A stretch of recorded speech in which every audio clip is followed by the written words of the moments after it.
नमस्कार। स्वागत है आप सभी का देश देशांतर में। मैं हूं प्रीति सिंह। आने वाले समय में राज्य अपने हिसाब से अन्य पिछड़ा वर्ग यानी ओबीसी की लिस्ट बना सकते हैं। राज्यों को यह अधिकार देने के लिए संसद में एक संविधान संशोधन बिल पेश किया गया है और इसका नाम है संविधान 127वां संशोधन बिल 2021। इसे लोकसभा में सोमवार को पेश किया गया। इस बिल के जरिए राज्यों के उस अधिकार को बहाल करने की तैयारी है जिसके जरिए वो अपने स्तर पर ओबीसी जातियों की लिस्ट तैयार कर सकेंगे। लोकसभा में इस बिल को सामाजिक न्याय और अधिकारिता मंत्री वीरेंद्र कुमार ने पेश किया। केंद्रीय मंत्री ने कहा कि बिल के जरिए राज्यों और संघ शासित प्रदेशों को अधिकार देना है ताकि वो अपने स्तर पर सामाजिक और शैक्षणिक रूप से पिछड़े वर्ग यानी एससी-बीसी की लिस्ट बना सकें। इस दिशा में देश के संघीय ढांचे को बनाए रखने के लिए अनुच्छेद 342A में संशोधन करना होगा। इसी के साथ संविधान के अनुच्छेद 338B और 366 में संवैधानिक बदलाव करने की जरूरत होगी। साल 2018 के 102वें संविधान संशोधन कानून में अनुच्छेद 338B को शामिल किया गया है। ये राष्ट्रीय पिछड़ा वर्ग आयोग की बनावट, कर्तव्य और अधिकारों को संचालित करती है। 102वां संविधान संशोधन कानून 2018 के अनुच्छेद 342A को संचालित करता है, जो राष्ट्रपति को अधिकार देता है कि वो किसी खास जाति को एससी-बीसी में अधिसूचित कर सकते हैं। इसी अनुच्छेद के अंतर्गत एससी-बीसी की लिस्ट में बदलाव करने के लिए संसद को भी अधिकार मिलता है। आज हम देश देशांतर में बात करेंगे संविधान 127वां संशोधन विधेयक और इसकी जरूरत और इसके तमाम प्रावधानों के बारे में। और इस पर चर्चा के लिए मेरे साथ दो खास मेहमान जुड़ रहे हैं। मेरे साथ है PK Malhotra, former secretary ministry of law and justice. साथ ही मेरे साथ हैं Desh Ratan Nigam, advocate supreme court. आप दोनों मेहमानों का बहुत बहुत शुक्रिया मेरे साथ देश देशांतर में इस चर्चा में जुड़ने के लिए। मल्होत्रा सर, पहले मैं आपसे समझूंगी, संविधान 127वां संशोधन विधेयक, क्या बड़े बिंदु हैं, क्या प्रमुख बिंदु हैं इस विधेयक के, क्या बड़ी बातें हैं? देखिए, अगर हम इस संविधान संशोधन को अकेले में देखेंगे तो शायद इसको समझना थोड़ा सा मुश्किल हो सकता है। इसके लिए हमें जो इसका बैकग्राउंड था, जो सोशली और एजुकेशनली बैकवर्ड क्लासेस के लिए रिजर्वेशन के प्रावधान किए गए, उसका जानना बहुत जरूरी है। मैं इसके लिए थोड़ी सी बैकग्राउंड देना चाहूंगा।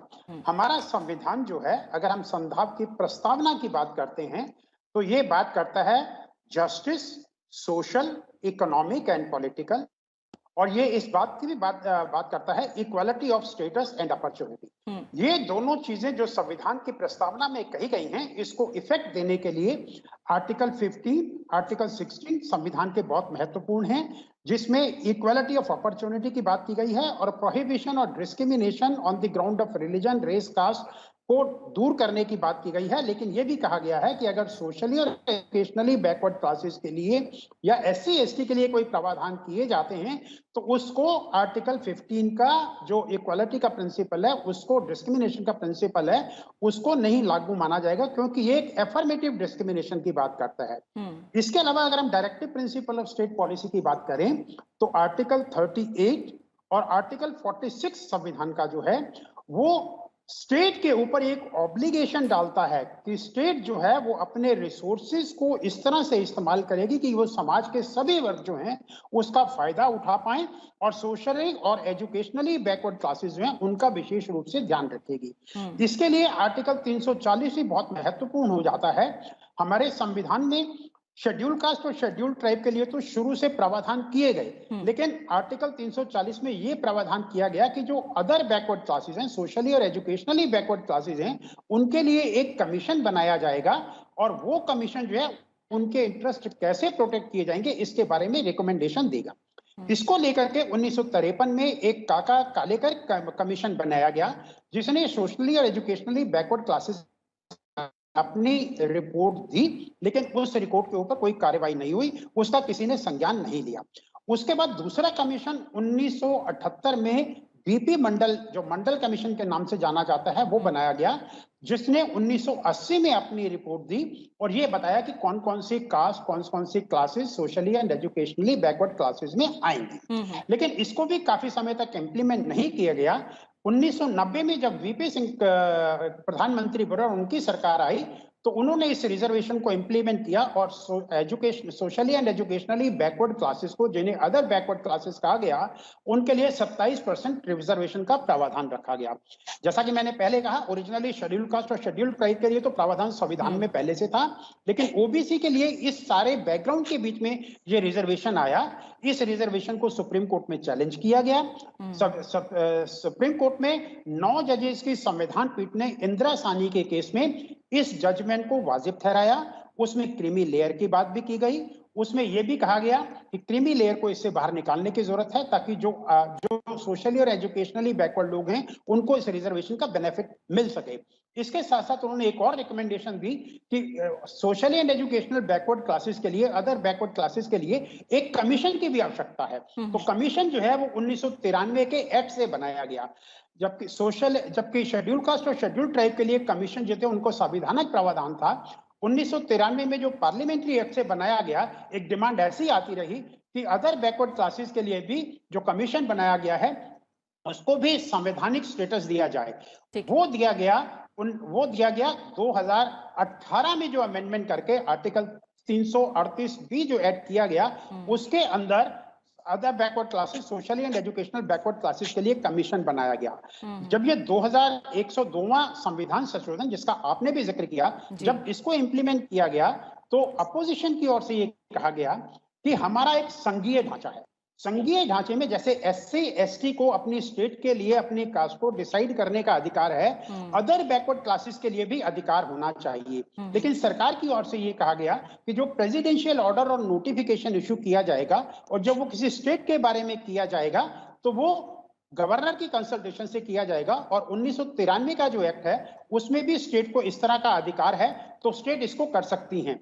इसलिए उस समय ये संविधान में नहीं माना गया। लेकिन 2018 के बाद जो कई डिस्क्रिपेंसी सामने आई, तो सरकार अभी ये उसको अमेंडमेंट को लेकर के आई है, एक नया संविधान संशोधन लेके आई है जो 2018 में संशोधन किया गया, जिसमें प्रेसिडेंट को पावर दी गई थी कि वो अदर बैकवर्ड क्लासेस को डिसाइड कर सकता है और स्टेट के बारे में in consultation with the governor कर सकता है। अब वही पावर स्टेट को भी दी गई है कि स्टेट अपनी स्टेट के लिए अदर बैकवर्ड क्लासेस को डिसाइड कर सकता है, जो उस स्टेट के वैलिड होगी और जो प्रेसिडेंशियल ऑर्डर से होगी वो केंद्रीय सरकार के लिए होंगी।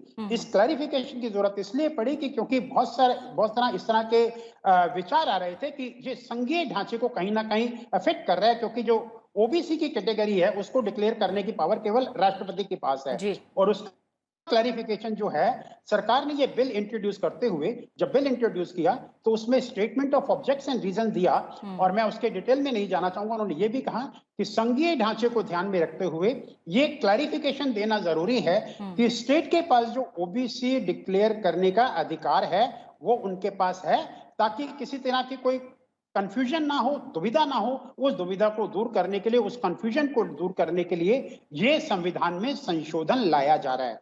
तो अभी ओबीसी की कैटेगरी में स्टेट के लिए वो सब कैटेगरी आएंगी जिसको राज्य सरकारें अपने कानून द्वारा करेंगी, और केंद्र के पर्पसेस के लिए वो सारी ओबीसी की कैटेगरी आएंगी जिसको प्रेसिडेंशियल ऑर्डर के थ्रू केंद्रीय सरकार जो है वो लागू करेगी। बिल्कुल। देशरतन सर, अभी हमें पीके मल्होत्रा सर ने बहुत विस्तार से इसकी पृष्ठभूमि के बारे में बताया है, और उन्होंने बताया कि किस तरह से एसटी और एससी के प्रावधान पहले से मौजूद रहे हैं, लेकिन ओबीसी के लिए ऐसा नहीं रहा। थोड़ी सी मैं चाहूंगी एक प्रतिक्रिया आपकी भी मैं पृष्ठभूमि को लेकर ले लूं। जो सुप्रीम कोर्ट का फैसला आया उसमें जो तमाम बातें कही गई, उसके बाद इस संशोधन विधेयक को लाने की जरूरत पड़ी है। थोड़ा सा आप जो सुप्रीम कोर्ट के लेकर पृष्ठभूमि रही है उसके बारे में थोड़ा विस्तार से बताएं। देखिए, अगर थोड़ी सी पृष्ठभूमि में और जाऊं तो हमारे यहाँ जो रिजर्वेशन का कंसेप्ट है 1933 में कम्युनल अवार्ड से शुरू हुआ, जहाँ पे सेपरेट इलेक्टोरेट जो वोटिंग राइट समूहों को दिए गए रिलीजन के बेसिस पे। उसके बाद पूना पैक्ट हुआ, Poona pact single Hindu electorate हुआ। उसके अलावा और भी प्रोविजंस विद रिजर्वेशन आए वहाँ पर। इंडिपेंडेंस के बाद इनिशियली तो जैसा मल्होत्रा जी ने भी बताया, शेड्यूल कास्ट और शेड्यूल ट्राइब के लिए रहा, लेकिन 1991 में मंडल कमीशन के बनने के बाद उनकी रिकमेंडेशन के बेसिस पर ये socially and economically backward classes के लिए एज ओबीसी, जिसे हम ओबीसी बुलाते हैं, उनके लिए रिजर्वेशन हुआ और 27% का वहाँ पर उन्होंने एक सीलिंग और लिमिट डाली उनके लिए और बोला 50% से टोटल रिजर्वेशन 50% से ऊपर नहीं जाएगा। इसके मद्देनजर अगर आप ये भी ध्यान रखें कि 10% इकोनॉमिकली बैकवर्ड क्लासेस के लिए जो ओवर एंड अबव है 50% के, वो भी रखा गया और वो भी लोगों को मिल रहा है। जो बाकी जो 50% आते हैं जो रिजर्वेशन में कहीं नहीं आते, उनका एजुकेशनली बैकवर्ड के उसमें, इकोनॉमिकली बैकवर्ड के उसमें उनको रखा गया। दूसरा, अभी ये जो आया अमेंडमेंट 122वां जो अमेंडमेंट है, वो आया है जो स्टेट ऑफ महाराष्ट्र ने मराठा रिजर्वेशन किया था, उसके तहत वो कोर्ट में गए थे, लेकिन उन्होंने कोर्ट में बर्खास्त कर दिया ये कहते हुए ये पावर रिजर्वेशन का जो ओबीसी के तहत है वो सेंट्रल गवर्नमेंट के पास है। तो सेंट्रल गवर्नमेंट को ये अमेंडमेंट लाना पड़ा और जैसा संघीय ढांचा है, जैसा आपको अभी बताया गया, फेडरल स्ट्रक्चर है, उसमें ये रीजनल पार्टीज की भी मांग रही है कि ये पावर उनके पास होना चाहिए, क्योंकि वो एकदम जमीनी हालात से स्टेट एकदम टच में रहते हैं और वो फौरन इस बात को बता भी सकते हैं क्या है क्या नहीं। पहले क्या था कि वो national commission for backward classes है, उसमें जाएगा, फिर वो अप्रूव करेंगे, उसके बाद प्रेसिडेंशियल नोटिफिकेशन होगा। तो यहाँ पर सीधे के सीधे वो फैसला ले सकते हैं और अपनी लिस्ट बना सकते हैं और इसके अलावा एक सेंट्रल लिस्ट अलग बनेगी, वो जो है एग्जिस्ट करती है वो अलग रहेगी, स्टेट के पास अपनी भी लिस्ट रहेगी। तो ये दोनों लिस्टें रहेंगी और मैं समझता हूँ कि ये हमारे संघीय ढांचे के लिए अच्छा है। और दूसरा, जो क्षेत्रीय आपकी दल है उनका दायित्व बढ़ जाता है इसके आने से, क्योंकि वो इसके लिए अब जिम्मेदारी उनकी होगी कि किसको लाना है किसको नहीं लाना है। तो इसका उनको देखना पड़ेगा कि ये जो उनको नया नया पावर हाथ में मिला है उसका सदुपयोग हो और दुरुपयोग ना हो। तो इस पृष्ठभूमि में मैं समझता हूँ ये अमेंडमेंट बहुत ही अच्छा है। और दूसरा जो एम्पावरमेंट है, जो दायित्व की बात है राज्य सरकारों की, उनको भी इसका वो मिलेगा, फायदा मिलेगा और उसका उनको निर्वाह करना पड़ेगा पूरी जिम्मेदारी के साथ। ठीक है मल्होत्रा सर, जिम्मेदारी भी जाहिर तौर पर राज्यों की बढ़ेगी जब ये अधिकार मिलेगा उसके बाद, जैसे देशरत्न सर ने अभी भी कहा। तो क्या आप मानते हैं कि सामाजिक न्याय का दरवाजा इस विधेयक के पास होने के बाद सभी जातियों के लिए खुलेगा या कुछ कंसर्न भी हैं जो रहेंगे? प्रीति जी, देखिए, जहां तक socially and educational backward classes के लिए रिजर्वेशन की बात है, चाहे वो जॉब हो या एजुकेशनल इंस्टीट्यूशन हो, अभी आपको याद होगा केंद्रीय सरकार ने एक और स्टेप लिया था जिसमें नीट एग्जामिनेशन के लिए, नीट का एग्जामिनेशन NEET जो कि नेशनल एंट्रेंस एग्जाम होता है मेडिकल कॉलेजेस के लिए, पोस्ट ग्रेजुएट कोर्सेज के लिए, डेंटल कॉलेजेस के लिए या दूसरे मेडिकल कॉलेजेस के लिए, उसमें भी रिजर्वेशन का प्रावधान सेंट्रल गवर्नमेंट ने किया है। तो ये जो ऑब्लिगेशन है, चाहे वो आर्टिकल 38 में हो, जैसा कि मैंने कहा कि state shall secure social order for promotion or welfare of the people, या promotion of educationally and economic interest of the scheduled tribe and other backward classes, ये ऑब्लिगेशन केवल केंद्रीय सरकार का नहीं है, ये राज्य सरकारों का भी ये ऑब्लिगेशन बनता है संविधान के हिसाब से। Directive principle of state policy को लागू करना जो है, जो नीति निर्देशक तत्व स्टेट के लिए लागू किए गए हैं संविधान में, उसका ऑब्लिगेशन ना केवल केंद्रीय सरकार का है, वो राज्य सरकारों का भी है। और उसी चीज को ध्यान में रखते हुए मैं समझता हूं ये जो अमेंडमेंट लाया गया है आज, जो जिस पे डिस्कशन भी चल रहा है और उम्मीद है कि आज वो लोकसभा में पास हो जाएगा, उसके बाद राज्यसभा में जाएगा और वहां से भी पास हो जाएगा, ऐसा मेरा मानना है, क्योंकि सभी पॉलिटिकल पार्टीज इसके फेवर में है, कोई भी इसके अगेंस्ट में नहीं है। और जैसा कि मैंने पहले भी कहा, जब 102वां संशोधन जो पास किया गया था सरकार के द्वारा पार्लियामेंट में, उस समय भी इस बात को उठाया गया था कि शायद ये दुविधा रहेगी, लेकिन सरकार का उस समय मानना ऐसा था कि 1993 का जो एक्ट है जिसमें अदर बैकवर्ड क्लासेस के लिए रिजर्वेशन की बात की गई और कमीशन बनाया गया है, उसको देखते हुए ये प्रथा लागू रहेगी। लेकिन क्योंकि बाद में जिस तरह की इंटरप्रिटेशन आई, उसको लेके एक क्लैरिटी की जरूरत थी, उस क्लैरिटी के लिए इसको लाया गया और ये ऑब्लिगेशन जब स्टेट के ऊपर डाला गया, जैसा कि देशरत्न जी ने भी कहा, मेरा ऐसा मानना है कि उनको केवल राजनीतिक कार्यों से के लिए ही एक्सप्लॉइट नहीं किया जाएगा, लेकिन वाकई में ही जो स्टेट के अंदर अदर बैकवर्ड क्लासेस हैं, जो डिजर्विंग हैं, जो इकोनॉमिकली वेल ऑफ नहीं हो चुकी हैं, जो इकोनॉमिक स्टेटा के हिसाब से बाहर आ चुकी हैं, लेकिन अदर कारणों से जो सोशली और एजुकेशनली बैकवर्ड हैं, उनको इसका बेनिफिट अवश्य मिलेगा। सरकार इन बातों का ध्यान में रखेगी और इस पे समय समय पर जो एक्सपर्ट कमेटीज रिपोर्ट देती रही हैं, चाहे वो national commission for scheduled caste हो, चाहे वो national commission for scheduled tribe हो, चाहे वो national commission for other backward classes हो, समय समय पर जो इनके रिकमेंडेशन आती हैं उनको भी ध्यान में रखा जाएगा। और मेरा ऐसा मानना है कि अगर स्टेट अपनी इस पावर को एक्सरसाइज करते हुए जो national commission for other backward classes है, जो एक कॉन्स्टिट्यूशनल बॉडी है, जब जब इस तरह की रिकमेंडेशन वो बॉडी देती है, अगर उसको ध्यान में रख के अपना कार्य करेंगी तो मैं समझता हूं इस पावर को अच्छी तरह से एक्सरसाइज किया जा सकेगा। और हमारा जो कॉन्स्टिट्यूशनल गोल है कि अदर बैकवर्ड क्लासेस का अपलिफ्टमेंट होना चाहिए, हम उसको पूरा करने में सक्षम होंगे। मैं आपका ध्यान इस तरफ एक और एग्जाम्पल भी देना चाहूंगा। 1914 में सरकार एक कानून लेकर आई थी, जो उन्होंने कुछ राज्यों के अंदर जाटों के लिए रिजर्वेशन किया गया, जाट कैटेगरी के लिए रिजर्वेशन किया गया। लेकिन जब उसको सुप्रीम कोर्ट में चैलेंज किया गया, उसका ग्राउंड ही यही था कि national commission for other backward classes वो जाट कम्युनिटी के लिए रिजर्वेशन के फेवर में नहीं है, और उसके लिए उन्होंने तथ्य दिए हैं और डेटा दिया है। अगर एक एक्सपर्ट बॉडी अगर इस तरह के रिकमेंडेशन देती है, तो हालांकि केंद्रीय सरकार के पास वो पावर है ओबीसी डिक्लेयर करने की, लेकिन आर्बिट्रेरली उस पावर को एक्सरसाइज नहीं किया जा सकता। तो उस रिजर्वेशन को सुप्रीम कोर्ट ने स्टक डाउन कर दिया था। तो अगर कोई भी स्टेट एजेंसी अपनी इस पावर को कॉन्स्टिट्यूशनल गोल के हिसाब से और एक्सपर्ट बॉडीज की रिकमेंडेशन के हिसाब से यूज नहीं करेगी, तो judiciary will definitely step in, और जुडिशरी अपना काम करेगी और ये देखेगी कि ये पावर का यूज जो है वो केवल कॉन्स्टिट्यूशनल प्रोविजन के अनुसार socially and educational backward classes के वेलफेयर के लिए हो, ना कि पॉलिटिकल इंटरेस्ट के लिए। ठीक है। देशरतन सर, विधेयक को जब हम देख रहे हैं तो इसमें अनुच्छेद 342 ए का जो खंड 1 और 2 है, इसमें संशोधन होगा, नया खंड 3 भी जुड़ेगा, अनुच्छेद 366, 26C और 338 बी 9 में भी संशोधन होगा। क्या ये अलग अलग खंडों में कोई ऐसी अहम बात है जो फिलहाल हमें समझना जरूरी है? और दूसरी बात यह है कि क्या, जैसा आप कह रहे हैं, राज्यों की रिस्पॉन्सिबिलिटी भी बढ़ेगी, लेकिन एक जो शंका कहीं ना कहीं रही है कि क्या इसके बाद केंद्र सरकार पर जो आरक्षण की 50% की सीमा है उसको खत्म करने का दबाव भी बढ़ेगा? देखिए, एक तरीके से वो सीमा तो लांघ ली गई है जब आप 10% आपने इकोनॉमिकली बैकवर्ड क्लासेस को आपने रिजर्वेशन दे दिया। तो वो सीमा तो वैसे भी लांघ चुकी है, क्योंकि वो बहुत समय से लोगों की डिमांड थी। जो गरीब है उन्होंने क्या नुकसान किया है, जिनके पास कोई चारा नहीं है, जिनके पास लेवल प्लेइंग फील्ड नहीं, बराबरी का मैदान नहीं है, जिनके बराबर के हक नहीं है जिनके पास, तो उनको भी दिया जाना चाहिए। वो सरकार ने किया, वो बहुत बड़ा कदम था। और दूसरा जो आर्टिकल आपने बताया 342 जी, हाँ 342A3 जुड़ेगा, वो जरूरी है। और इसके अलावा जो आपके 366 और 338 में है वो कॉन्सिक्वेंशियल है। अच्छा। वो उनको करना जरूरी है, क्योंकि वो ये होगा तो उनमें भी बदलाव लाने जरूरी है।